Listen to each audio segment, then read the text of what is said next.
प्रसाद ब्रह्मा, श्री खनीन्द्र बसुमतारी, श्री कृष्ण गोपाल बसुमतारी, वैसे ही बीटीआर के यहाँ के एग्जीक्यूटिव श्री गोटमारे, मैं ऐसे मानता हूँ उनके नाम से कि वो महाराष्ट्र से होंगे।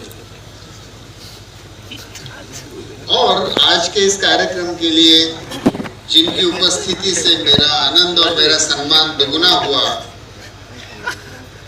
वो श्री गणेश देवी, श्री तोरेन बोरो और सभी ऑनरेबल मित्रों। मुझे खेद है कि मैं बोरो भाषा में आपसे संवाद नहीं कर सकता हूँ, लेकिन मुझे कहा गया कि सभी लोग हिंदी समझते हैं, इसलिए मैं हिंदी में आपसे बात करूंगा।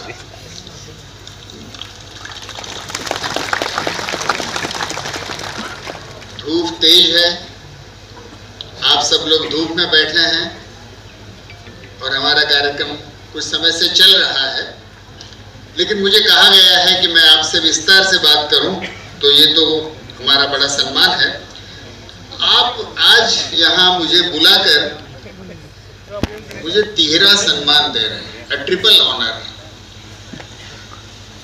बोडोफा स्वर्गीय उपेंद्रनाथ ब्रह्मा जैसे कृतार्थ और त्यागी व्यक्ति के नाम के साथ मुझे आप जोड़ ले रहे हैं। बहुत कम उम्र में उन्होंने बहुत बड़ा काम किया।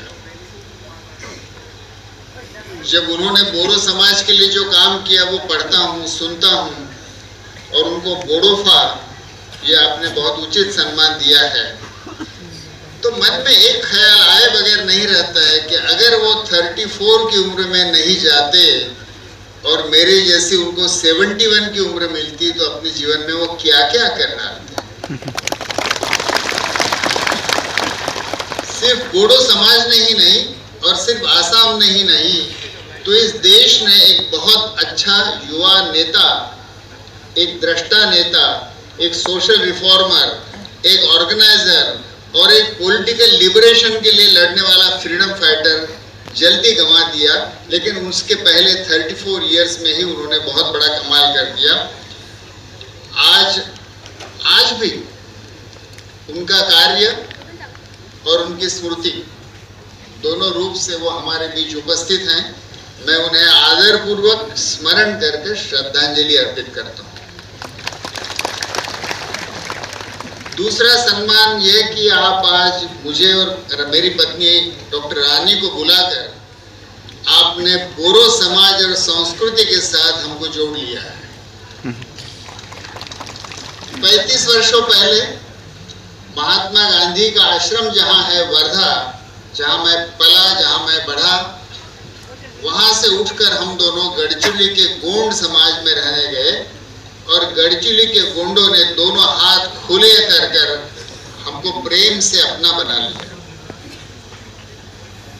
मेरे जीवन में जो दो सबसे बड़े एक्सीडेंट्स हुए, एक मुझे गांधी मिला और दूसरा मुझे गोंड समाज मिला। जो भी कुछ थोड़ा बहुत मेरे हाथों हुआ होगा और जिसके लिए आप मुझे अवार्ड से पुरस्कृत कर रहे हैं, वो सब इन दो लोगों की गिफ्ट है, एक महात्मा गांधी की और दूसरी गढ़चिली के गोंड की। तो आज आप गोंड समाज से आए हुए हम दोनों को बोरो समाज से, महान बोरो संस्कृति के साथ जोड़ ले रहे हैं, ये बड़ा सम्मान है। तीसरा सम्मान ये है कि इसके पहले ये पुरस्कार जिन बड़े बड़े सम्माननीय लोगों को मिला है, उनमें महाश्वेता देवी का नाम है, उनमें डॉक्टर गणेश देवी का नाम है, अरुणा रॉय का नाम है, नटवरलाल ठक्कर का नाम है, हेम भराली का नाम, बड़े बड़े नाम हैं। सब नाम तो मैं नहीं गिनाऊंगा, लेकिन मुझ जैसे सामान्य आदमी को आप इनके साथ एक कतार में खड़ा कर रहे हैं, ये तिहरा सम्मान है। तो इस तिहरे सम्मान के लिए, ट्रिपल ऑनर के लिए, मैं बोडो जनता, यूएनबी ट्रस्ट और आपसू, इन तीनों का बहुत आभारी हूँ।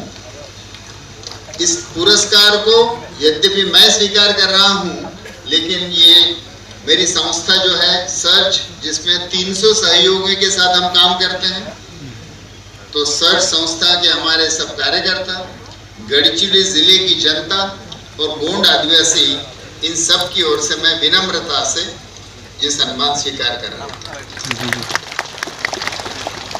यहाँ आकर मुझे बड़ा अपनापन महसूस हो रहा है, क्योंकि कोकराझार और गढ़चिरौली में, बोडो और गोंड में बहुत सारी समानताएं हैं। मैं यहाँ खड़ा हूँ, लेकिन सोच रहा हूँ कि मैं गढ़चिरौली में तो नहीं खड़ा हूँ। महाराष्ट्र के पूर्व सिरे पर गढ़चिरौली जिला स्थित है। आपके कोकराझार जिले जैसा ही करीबन 1 मिलियन पॉपुलेशन का। आपके पास महान ब्रह्मपुत्र नदी है। गढ़चिरौली एक बड़ी विशाल वैनगंगा नदी के किनारे स्थित है। दोनों ही हरे भरे हैं। यहाँ आकर सबसे बड़ी चीज जो स्ट्राइक होती है नजर को, विजन को, कि एवरीथिंग इज ग्रीन। तो बोडो आदिवासी और गोंड आदिवासी दोनों ही हरियाली के साथ, पेड़ों के साथ, वनों के साथ रहते हैं। दोनों ही अविकसित हैं। और बोडो जैसे नॉर्थ ईस्ट के कई राज्यों में फैले हुए हैं, वैसे वहाँ हमारा गोंड समाज जो है वो मध्य भारत के 5 राज्यों में फैला हुआ है। महाभारत में जैसे आपका उल्लेख किरात नाम से आता है, वैसा गोंडों का उल्लेख नाग नाम से आता है। जो नागपुर शहर है वो गोंडों का शहर है, नाग लोगों का शहर वो नागपुर। तो गोंड समाज को पहले नाग कहा जाता था। वो बड़ी सुंदर संस्कृति है। वेरियर एल्विन ने उसको बड़े बड़े विस्तृत रूप से, सुंदर रूप से लिख रखा है। आपके तरह गोंड लोग छोटे छोटे गांवों में रहते हैं, खेतों के साथ रहते हैं, पेड़ों के साथ रहते हैं, वनों में रहते हैं, छोटे गांव में सामूहिक ढंग से रहते हैं। गांव का निर्णय, न तो कोई एथलीट है, न तो कोई क्रिकेट प्लेयर है। आजकल तो सिर्फ सेलिब्रिटी लोगों का ही सम्मान होता है। तो आप अवयवों का सम्मान क्यों कर रहे हैं? तो मैं ऐसे समझता हूं कि आप इसलिए सम्मान कर रहे हैं कि हम गढ़चिरौली गए। अगर गढ़चिरौली नहीं जाते और कहीं बंबई में सेटल हो जाते, अमेरिका में सेटल हो जाते, तो आप हमको याद भी नहीं करते। बराबर ही था। तो अगर आप हमारा जो सम्मान कर रहे हैं उससे अगर एक मैसेज लेना होगा, तो मैं हमारे युवा मित्रों को कहूंगा कि after your education is completed, go where the problems are and don't go where the facilities are. जहां समस्याएं हैं वहां जाइए, जहां फैसिलिटीज हैं वहां तो आप ही समस्या है। वहां कोई आपको वेलकम नहीं करता है। आप क्यों अपना एप्लीकेशन लेके मुझे भी जॉब दे दो, एक लंबे क्यू में खड़े रह जाते हैं, तो आप ही प्रॉब्लम बन गए। Instead of becoming a problem solver, you become a problem itself. Only reason is कि हमारे जो मुंह है, हमारा डायरेक्शन है, वो उस जगह पे है जहां हर कोई जाना चाहता है। बंबई में, दिल्ली में, कलकत्ता में, गुवाहाटी में। विनोबा जी ने एक बार एक मास्टर स्ट्रेटेजिक स्ट्रोक बताया है। उन्होंने ऐसे कहा, और आई होप कि जो मैं हिंदी बात कर रहा हूं वो सबके समझ में आ रही है, लेकिन उन्होंने ऐसे कहा कि आप एक लंबी कतार में खड़े हैं, सबसे पीछे खड़े हैं। क्यों? जॉब का क्यों है। अगर आप सबसे पीछे खड़े हैं तो आपको कोई चांस ही नहीं है कि आपके लाइफ टाइम में कभी आपको मौका मिल जाए। तो इस पे इलाज क्या है, उपाय क्या है? उन्होंने बड़ा मास्टर स्ट्रोक कहा। उन्होंने कहा, टर्न अराउंड बाय 180 डिग्रीज। आप दुनिया की ओर पीठ मोड़ दो, सारी दुनिया आपके पीछे खड़ी हो जाएगी। What a wonderful metaphor. जब आप सबसे पीछे हैं, लेकिन आप उधर ही जाना चाहते हैं जहां हर कोई जाना चाहता है, तो आप तो सबसे पीछे ही रहेंगे। लेकिन अपना मुख 180 डिग्री से मोड़ लो, और जो आपके पीछे हैं, पीछे थे, उनकी ओर अपना मुख मोड़ लो तो सारी दुनिया आपके पीछे आ जाएगी। तो मैं मेरे युवा मित्रों को कहना चाहूंगा कि अगर गढ़चिरौली का अभय बंग रानी बंग का अनुभव अगर कुछ आपके काम आना है तो वो यही है कि शिक्षा की सार्थकता गुवाहाटी में एप्लीकेशन लेके खड़ा होना नहीं है। शिक्षा की सार्थकता उन बोड़ो गांवों में जाना है जहां पर समस्याएं आपकी राह देख रही हैं। आखिर एक बात का जिक्र करके ये भाषण समाप्त करूंगा। क्या भविष्य में आदिवासी, जनजाति, ट्राइबल पीपल ये बचेंगे?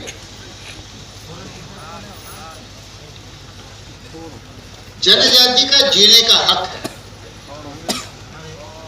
और बोडो संघर्ष इसी के लिए हुआ कि हमको सम्मान के साथ, अपनी सेल्फ आइडेंटिटी के साथ, पॉलिटिकल फ्रीडम के साथ हमको जीने का हक है। It's a constitutional right as well as universal human right, survival। उसके साथ ही साथ आदिवासी संस्कृति का जीवित रहना ये विश्व के हित में है। अभी ग्लासगो में परिषद हुई, सभी ने अखबारों में पढ़ा होगा।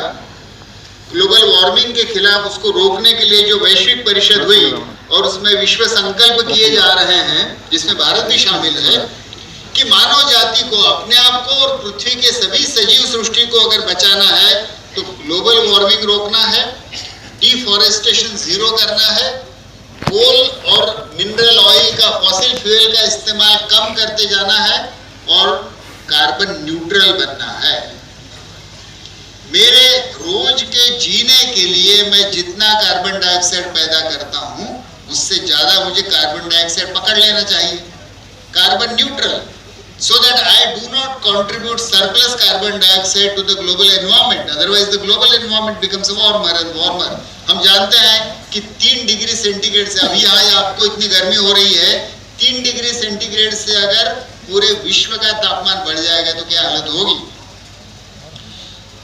तो अगर जीवन कार्बन न्यूट्रल करना है तो ये समझने के लिए, सीखने के लिए किसके पास जाएं? अगर निसर्ग के साथ जीना सीखना है, यूरोप की पूरी इंडस्ट्रियल सिविलाइजेशन ने निसर्ग को नष्ट कर इंसान को ज्यादा ऊंचे ऊंचे इमारतों में चढ़ाना शुरू किया। जब एक शहर में घर बनता है, दुनिया में आज हर साल 65 अरब टन सीमेंट कंक्रीट बनता है, और सीमेंट कंक्रीट का जब घर बनता है तो बहुत बड़े पैमाने पे एनर्जी का इस्तेमाल होता है, जिसके लिए कार्बन डाइऑक्साइड पैदा होता है। एक आदिवासी का जब घर बनता है तब क्या होता है? हम जंगल से लकड़ी काटते हैं, बांबू काटते हैं, मिट्टी का इस्तेमाल करते हैं, घास का इस्तेमाल करते हैं, हमारा घर बन जाता है। महात्मा गांधी के लिए सेवाग्राम में जब उनके लिए कुटी बनाने के समय आई 1936 में, ऑलमोस्ट 85 ईयर्स अगो, देखिए प्रॉफिट क्या होता है। उस समय कोई ग्लोबल वार्मिंग नहीं था, उस समय कोई एनवायरमेंटल मूवमेंट नाम की चीज नहीं थी, लेकिन महात्मा ने कहा कि मेरे लिए जो घर बनाया जाएगा वो 100 रुपए के खर्चे में बनना चाहिए, उससे ज्यादा नहीं, और उसमें हर चीज लोकल ही इस्तेमाल होनी चाहिए। तो वो घर जो बना आज भी खड़ा है सेवाग्राम में, बांस, बांबू, मिट्टी के कवेलू। The father of the nation lived in a house which was so environment friendly। उसमें न स्टील था, न सीमेंट था, न कंक्रीट था, न प्लास्टिक था।